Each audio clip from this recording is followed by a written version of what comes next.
Good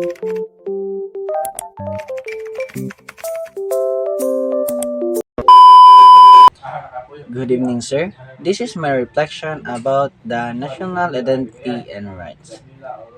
A few moments later. Knowing and respecting the Philippine flag, anthem, and other national symbols is essential for fostering a sense of national pride and belongings.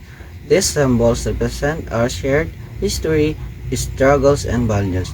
They remind us of the sacrifice made by our ancestors for our freedom and sovereignty. These national symbols strengthen our identity and unity as Filipinos.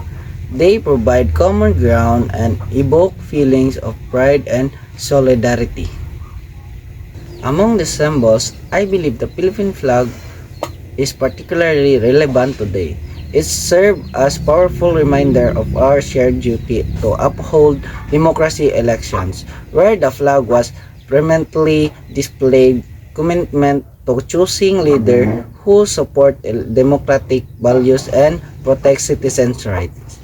Overall, our national symbols not only reflect our heritage, they also inspire us to unite and advocate for the rights of our fellow citizens. This reinforced our identity as nation.